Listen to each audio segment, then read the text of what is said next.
There is an adage I learned back in 2008 during the financial crisis, and it goes something like this. It's not until the tide goes out do you discover who's actually wearing a bathing suit. And something similar, I think, is taking place in the wonderful world of DEI. And let me try to explain, and hopefully it'll make some kind of sense. In the last 6 months or so, we've seen massive changes at some major corporations insofar as layoffs and budgets. Microsoft, Amazon, Google, Disney, all these major companies have been making significant changes to how they're doing business because of the way the economy is going, and because a lot of those companies thought that the boom they were experiencing during the pandemic, when everybody was locked down, would persist forever, except that it hasn't. And as a consequence of that, they're reassessing their budgets. Now, as we've heard on this channel before by some professional experts in the field, one of the first things that these companies are looking at to cut when budgetary concerns come up is their DEI initiatives. Now, you might ask yourself, well, why? I mean, everything that we've heard for the last 7 years has been DEI programs. They produce diverse teams, and diverse teams create more innovation, better ideas, and thus more profits. So if that was true, if that was demonstrably true, why would you ever cut the budget of your DEI program? Why would these major companies shoot themselves in the foot for future profits by cutting the golden goose out of the equation? It could be that they're finding out, or they're finally admitting to themselves, that there is no line between DEI programs and increased profits. And as a result of this, I think, and for some other reasons I might get into depending on what we see in these articles, governments, state governments are looking at, well, what exactly is the worth of DEI initiatives in those institutions in which we have a vested interest and responsibility? And so we're going to look at a couple of articles, one from Mississippi and the other from Texas, regarding DEI in universities. Now, why universities? Well, more often than not, universities and colleges are recipients of federal funding. And if you are an institution that receives federal funding, you are disallowed, supposedly, disallowed from discriminating in your activities on the basis of things like race and gender and ethnicity and religion and so on. So, in that vein, let's take a look at what's going on in Mississippi first and foremost. How much are Mississippi universities spending on DEI initiatives? The state auditor wants to know. Okay, sounds uncontroversial to me, right? You have a public institution that receives federal and state funding. You want to know how they're spending the money they're receiving. The Mississippi Office of the State Auditor has asked public universities in the state to detail spending on diversity, equity, and inclusion initiatives, the latest attempt by officials to mimic Republican efforts across the country that take aim at woke policies. Well, maybe it is driven by doing an aim at woke policies, but even if it was an asleep policy, it's still a policy that spends money that comes from the state and the federal government. So you have to report it, or you should be required to give some transparency to it. But as well, I think it might be fueled by the fact that we're not seeing a benefit in corporate America on it. So what is the benefit to the state? The request obtained by Mississippi Today was sent via email last week to public universities by Laura Gray, an employee in the office's Government Accountability Division. Gray wrote that White's office? Gray wrote that White... Is everybody employed by the Government Accountability Division have a last name that's a color? That's interesting. Gray wrote that White's office is, quote, conducting a performance review of the diversity, equity, and inclusion DEI programs/activities administered by Mississippi's public universities. A performance review. So again, we're trying to discover how much are you spending and how's it going. In higher education, the phrase diversity, equity, and inclusion refers to a range of policies and programs that foster enrollment and retention of historically marginalized groups. Enrollment and retention. Now, I thought that was called affirmative action. So diversity, equity, and inclusion is no different in function than affirmative action? Interesting. Gray's email instructed universities to fill out an attached spreadsheet, send it back to her, and copy Casey Prestwood, an associate commissioner at the Institutions of Higher Learning, IHL, by April 20th. IHL is the governing board for Mississippi's 8 public universities. Kim Gillespie, IHL's interim communications director, said IHL's role is to provide the auditor's office, which initiated the review, with information. Fletcher Freeman, that sounds like a comic book character name. Fletcher Freeman, a spokesperson for the auditor's office, told Mississippi Today that the request was inspired by Governor Ron DeSantis' review of diversity, equity, and inclusion programs at public universities in Florida earlier this year. Quote, after seeing Florida's review of DEI spending, we have decided to use the same model to review DEI spending at universities in Mississippi, Freeman wrote in an email. Mississippi Today obtained a copy of the request sent to Delta State University on April 6th. The attached spreadsheet asks for spending from fiscal year 2020 to present. The columns ask for a, quote, brief description, unquote, of diversity, equity, and inclusion initiatives, the total funding received from all sources, the number of full-time equivalent employees and their titles, and how much in state funds was expended. It's not evident from the request how White's office plans to use this information, but the auditor, who is facing re-election this year, has become known for reports on topics like out-of-classroom spending or the economic impact of fatherlessness, unquote. Well, you know, in my time on YouTube, I've heard of more ridiculous studies being done on different topics, but okay. White has denied these reports are politically motivated, though his office's findings are often accompanied by conservative policy solutions, such as JROTC programs to combat, quote, the dissolution of families. White's latest aim at diversity, equity, and inclusion comes just a few months after similar efforts from Republican officials in other states, as you just mentioned a paragraph or two above. In January, DeSantis asked public universities in Florida to account for spending on diversity, equity, and inclusion as part of his pledge to, quote, eliminate all DEI and CRT bureaucracies, unquote, in the state, Politico reported. The state university system of Florida, which is similar to IHL, has supported DeSantis' efforts. A few weeks later, Texas Governor Greg Abbott went a step further, and I think we'll be talking about part of this in the next article, issuing a memo to state agencies and public university officials that diversity, equity, and inclusion policies in hiring violate state and federal employment laws. Do they now? Do they now? I'm so glad somebody finally said it. In Mississippi, lawmakers have yet to touch diversity, equity, and inclusion initiatives, so far only nominally banning the teaching of critical race theory in public K-12 schools and universities. Dan Durkin, a professor at University of Mississippi and the president of the United Faculty Senate Association of Mississippi, said the request caught him off guard, but that he thinks the auditors should find diversity, equity, and inclusion initiatives are money well spent because it improves recruitment and retention. But does it improve outcomes? Does it improve quality? Recruiting a bunch of people and keeping them around is one thing, but that in and of itself doesn't necessarily indicate a benefit.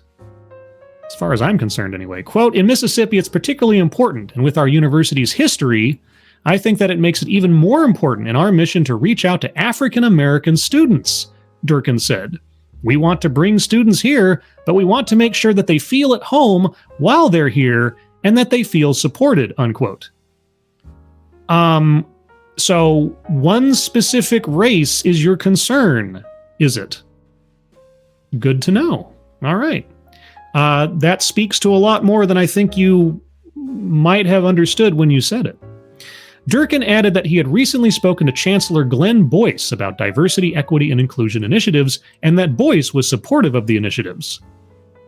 I'm sure Chancellor of the university is. Otherwise, why would they be there? What has that got to do with anything? I don't know. Universities across the state post on their website statements about diversity, equity, and inclusion. IHL has for years now given out an annual diversity award to faculty, staff, and even House Speaker Philip Gunn in 2021 for his efforts to change the Mississippi state flag. I see. The IHL Board of Trustees, a politically appointed body, recently asked applicants during the Delta State presidential search to submit a written philosophy of diversity, equity, and inclusion. All right, so there's an ideological test in order to become part of the Delta State presidential search. Or, well, one way or the other. Yeah, if you can believe it, diversity, equity, and inclusion weighs people's value on the basis of things that are non-determinative of merit. And now the state is asking, okay, how much are you spending, on what, and what have the results been? Because everybody's reassessing their budgets. And how does diversity, equity, and inclusion not just become affirmative action with its function? Interesting question. So let's move on to Texas, where something similar is taking place, and see what's going on in the Lone Star State. Students, faculty defend DEI at Texas colleges as lawmakers consider banning such efforts. Dozens of speakers waited almost 12 hours to oppose a bill targeting DEI. Senators voted 4-1 to advance the legislation. Texas legislators targeting DEI, diversity, equity, and inclusion, often refer to it as a hiring approach that favors race over merit. Well, it demonstrably is, in my experience. Those who support DEI efforts say that it's an inaccurate understanding of a broad set of policies and programs that foster access and reduce discrimination. Interesting. Angela Valenzuela, a faculty member at the University of Texas at Austin, was among dozens who waited nearly 12 hours at the Capitol on Thursday for a chance to testify against a bill that would dismantle many DEI programs at state universities and schools. Quote, "This is not just a technical issue, it's a moral issue, it's an ethical one," unquote, she said, adding that the proposed legislation is draconian and racist. Interesting terms, given the circumstances. The Senate Higher Education Subcommittee voted 4-1 along party lines to advance the bill that aims to ban offices, practices, and programs in higher education that focus on diversity, equity, and inclusion. Late Thursday, the House adopted its version of the state budget that included a rider noting that no money should be used for DEI, quote, practices or similar programs, including personnel, training, or activities, unquote, on state college and university campuses. More than 70 people registered to testify, but only about 40 waited until 8:20 p.m. when the hearing started. The debate hearing was delayed after a marathon debate on school choice. Only one person in the public comments portion testified in favor of the bill. Invited witnesses included Ben Carson, former housing secretary for the Trump administration. Carson called DEI an ubiquitous virus that has a chilling effect on free speech and open inquiry. Quote, "Nobody on the operating table cared whether the individual performing surgery on their open brain was black, white, or any other color of the rainbow," said Carson, a medical doctor. Quote, "All they cared about was whether this was the best person for the job," unquote. He added that part of the reason he's firmly against the DEI agenda is because he grew up in a time when real racism existed. Senator Brandon Crichton, Republican of Conroe, who introduced the bill, said that, quote, "We must promote all individuals on their merit," unquote. The bill, he says, quote, "does not harm diversity efforts, but it does remove divisive agendas that have been seen to be carried out through DEI units, personnel, and certain departments," unquote. On the other hand, Katie Williams, a graduate student at UT Austin, told the subcommittee that the bill is a, quote, "direct attack on academic freedom at Texas public universities." Based on her teaching experience, Williams said she disagreed that DEI creates a chilling effect on speech. Many of those who provided testimony were current students or faculty studying and teaching disciplines ranging from social work to neuroscience. Others were policy analysts and education advocates. Some had traveled long distances to testify. Irene Mulvey, president of the American Association of University Professors, said she traveled from Connecticut. She traveled from Connecticut to speak out in Texas. Interesting. The legislation, quote, "will have a devastating effect on recruitment of top-tier faculty, postdocs, graduate students, and even undergraduates," she said. "Top-tier faculty won't come here," unquote. Yeah, except for the fact that DEI doesn't consider merit first and foremost. It's that first step in the process. Okay. The D in diversity, equity, and inclusion might as well stand for discrimination. Okay. And this is Scribe talking here. I'm not reading from the article.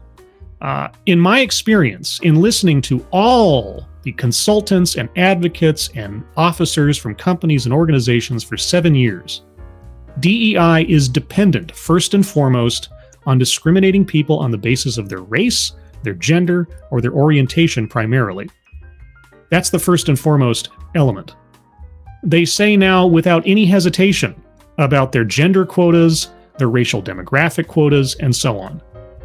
Okay, if you're actually focusing on merit, then none of this matters. On this past Sunday, I did a live stream looking at profiles of different hiring apps that many businesses are making use of. And even in the screenshots of the dashboards of those apps, the most primary elements quoted were non-determinative factors of someone's ability, race, gender, and so on. So to say that somehow top talent isn't going to come to your college because they don't have a DEI initiative, well, it won't be because they're being evaluated on their merit if there's a DEI initiative there. Devastating effect on recruitment of top-tier faculty. Based on what factors? Who do you consider to be top tier, and on what basis, would be my question to the speaker there. Pat Heinzelman, I hope I got that right, an English professor and president of the Texas Faculty Association who drove 4 hours from her home in Beaumont to testify, agreed with Mulvey and expressed concern that the bill was too vague. That could create issues with compliance, leading many university activities to be perceived as a potential violation, she said. Quote, no due process is described for appeal of any of these penalties, Heinzelman said. No, that's fair enough. The bill would also prohibit students, faculty, and staff from participating on presidential committees, leaving governor-appointed boards of regents with the power to make decisions regarding curriculum and hiring. The bill is one of Lieutenant Governor Dan Patrick's legislative priorities. In February, Governor Greg Abbott's office sent letters to public agencies calling DEI policies illegal. Quote, what we've seen in our universities is DEI practices that are there for political purposes, advancing political agendas, blanketed with the perception that they are trying to protect diversity, unquote, Abbott told the Houston Chronicle. Since then, the University of Texas system has announced a pause on new DEI policies, and the Texas A&M University system banned diversity statements from job applications. Senator Royce West, Democrat of Dallas, was the sole vote against the bill in the hearing. He noted that college is often the only opportunity that young people have to get to know diverse populations, as many come from segregated communities. Quote, it's wrong, West said of the bill. As opposed to trying to fix the isolated incidents and make it a better program, you're talking about dismantling the entire program, unquote. Well, yes.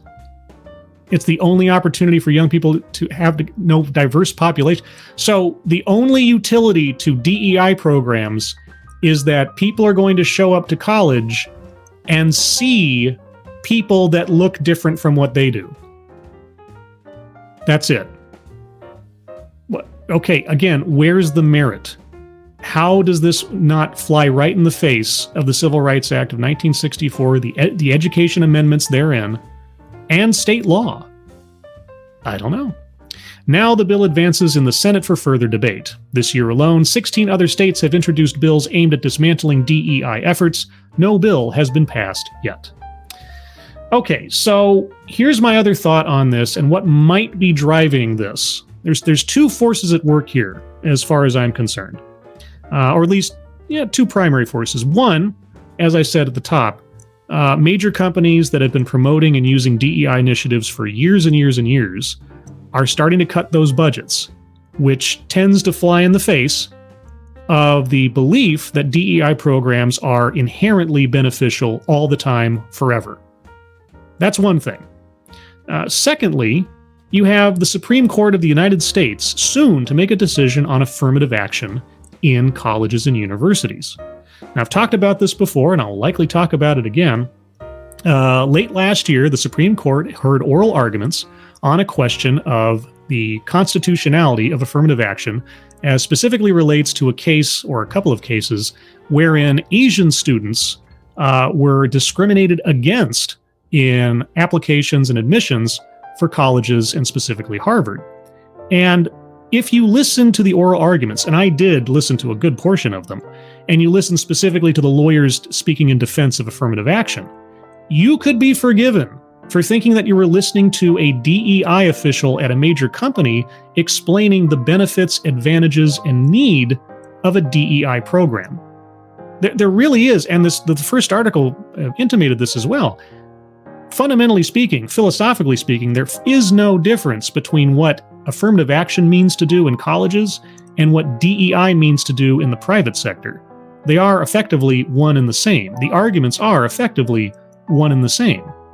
So, if the Supreme Court comes back later on this year, and it's possible they could do so, it's possible they could rule otherwise, but if they come back this year and say that affirmative action is unconstitutional, if the arguments for keeping affirmative action in colleges and universities is effectively unconstitutional, then so is DEI across the board. And so DEI initiatives are coming under the microscope, and I think rightfully so. It's about time, as I'd say, since I've been looking at this since the beginning of my YouTube channel, and I've always wondered, how is this legal? How does this pass the smell test against the Civil Rights Act? Well, I think we're soon to find out one way or the other, at least depending on what the Supreme Court does, but certainly state governments are taking a look and asking some major questions about the utility, purpose, and effectiveness of DEI programs. So what do you think about that? Let me know in the comments below. If you like this kind of thing, leave a like. If you don't like this kind of thing, leave a dislike. I appreciate the feedback either way. If you'd like to hear more from me, you can find me here Thursday nights at 6 p.m. Pacific, 9 p.m. Eastern for TED Excellence, where I take a look at off-brand TED Talks for education and fun. And on Sundays, you can find me here as well, live for the Sunday stream at 8 a.m. Pacific, 11 a.m. Eastern, where I'll talk about a thing that I saw during the week or just an idea that came to my mind, because it's open season for whatever I want to do on the Sunday stream. Appreciate you all joining me. Hope you are all safe and well. If you are not well, please get well soon, and I'll see you on the next one. Take care. Bye-bye.